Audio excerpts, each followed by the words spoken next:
Assalamu alaikum everyone. Today we will begin by exploring the very foundation of how people connect, share meaning and build understanding of communication. In any personal or professional setting, communication acts as a bridge that links the mind together. Without communication, no relationship can grow, no organization can function properly, and no team can work in harmony. Communication is more than the words. It includes tone, expression, timing, and even when silence.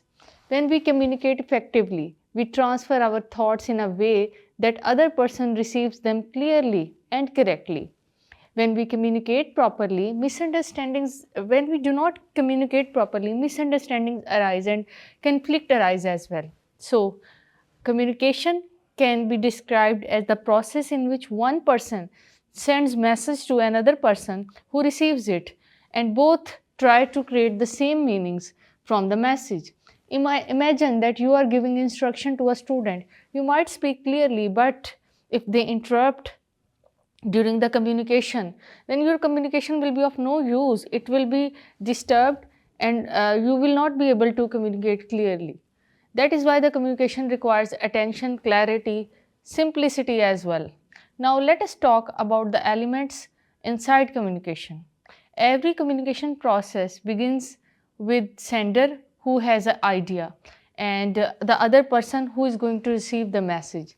The receiver then decodes the message meaning, and they interpret what was sent initially. Finally, the feedback to show that the message was understood. Noise can appear at any stage of the process. Noise is anything that disrupts the communication. So, even the cultural noise, such as differences in background or experience, can distort the message. That is why we say that the communication is simple in concept but complex in practice. Once we understand the basics, we move to the interpersonal communication, which is communication between two or more individuals. It is the most common type of communication we use in our daily lives.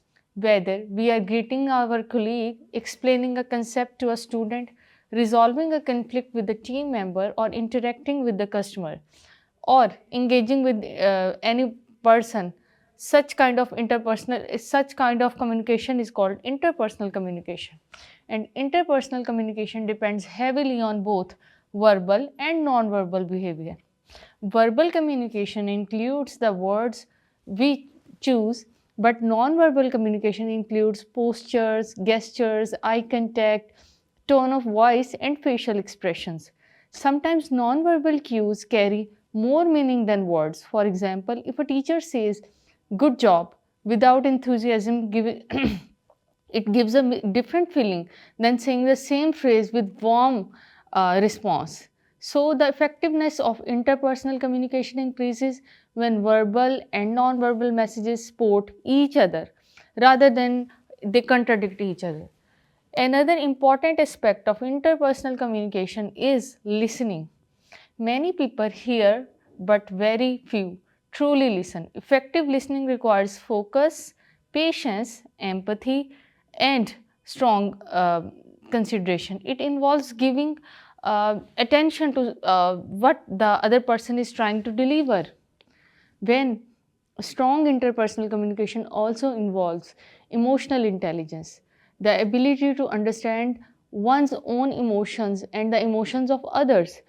When we are emotionally intelligent, we choose our words carefully and we react accordingly. After understanding the interpersonal communication, we can broaden our view of organizational communication. Organizational communication refers to how the information flows within the organization, whether upward, downward, or horizontally between the colleagues. Organizations depend on clear communication because tasks are divided among the strong people uh, who can communicate in a better way. So, in an organization, downward communication occurs when the information moves from higher management to lower level of employees. This usually takes the form of instruction, decisions, feedback, policies, or performance expectations. When the downward communication is timely and clear, employees understand what to do and feel aligned with organizational goals. However, if it is unclear or delayed, it creates frustration and reduces efficiency. Contrary to this, upward communication is the flow of information from employees to managers. This includes suggestions, feedback, reports, and concerns. Upward communication is essential for decision making because managers need accurate and honest information from the people who are directly involved in daily operations. Organizations that ignore upward communication often face problems because employees do not feel safe sharing their issues or new ideas. So, encouraging the upward communication creates the culture of openness, innovation, and creativity in the organization. Horizontal communication takes place between people uh, at the same level within the organization. This type of communication ensures coordination and teamwork. For example, departments such as marketing and finance need communication to align promotional plans with our budgets. When horizontal communication is smooth, task becomes faster and collaboration improves. However, if different departments do not communicate well, such misunderstandings arise and work becomes disjoint.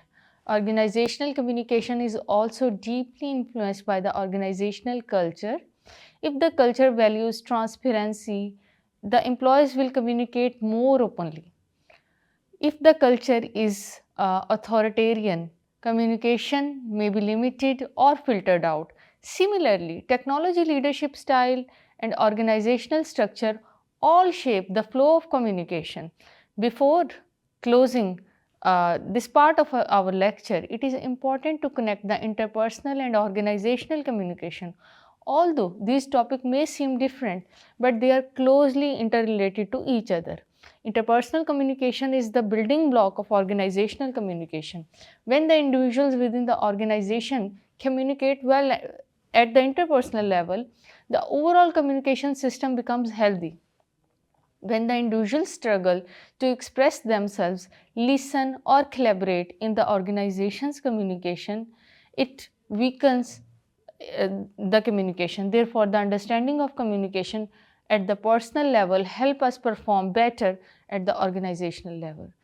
Every interaction, whether it takes place in a classroom, office, meeting, or hallway, it contributes to the organizational communication climate.